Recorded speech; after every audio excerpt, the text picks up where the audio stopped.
સુરતના ઉમરપાડામાં રહેતી પરિણીતાને બળજબરીથી ઉંદર મારવાનું પાવડર પીવડાવી પતિ અને નણંદે હત્યાની કોશિશ કરી હતી.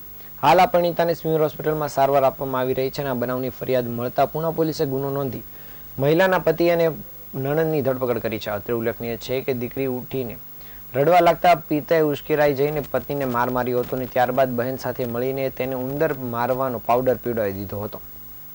નવા કમેલા દરવાજા સ્થિત ઉમરવાડાના સંજયનગરમાં રહેતી અને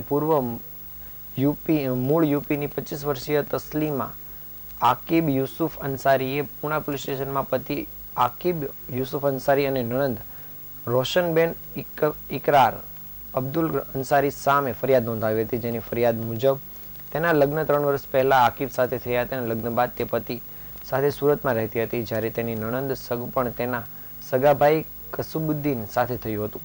જો કે બંને વચ્ચે મનમેળ નહીં થતા સગાઈ તૂટી ગઈ હતી અને ત્યારથી જ તસ્લીમાના સંસારમાં પણ આગ લાગી હતી.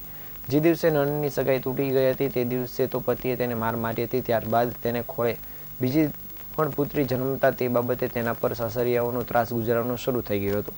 અંતે કંટાળીને તે તેના પિયર ચાલી ગઈ હતી, પરંતુ તેના પિયરિયાઓએ સમજ જતા વધુ થાળે પાડી હતી. જો કે સમજાવી તેને ફરીથી સાસરે મોકલી હતી. ત્યારબાદ 2 દિવસ પહેલા તેનો પતિ ઊંઘી રહ્યો હતો. તેની દીકરી અચાનક બૂમાબૂમ શરૂ કરતા પતિ ઊંઘમાંથી જાગી ગયો હતો, જેમાં ઉશ્કેરાઈ જઈને દીકરીને માર મારવાનું શરૂ કર્યું હતું. ત્યારબાદ આ મુદ્દે બપોરે ફરી વિવાદ થતા આજે તેને પતાવી દેવાનું નક્કી કર્યું હતું.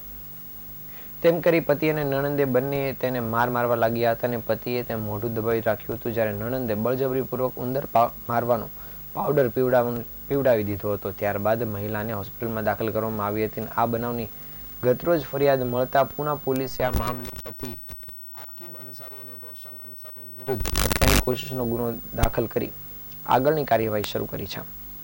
જ્યારે આ આગળની કાર્યવાહી દરમિયાન પોલીસે પતિ અને નણંદની પણ ધરપકડ કરી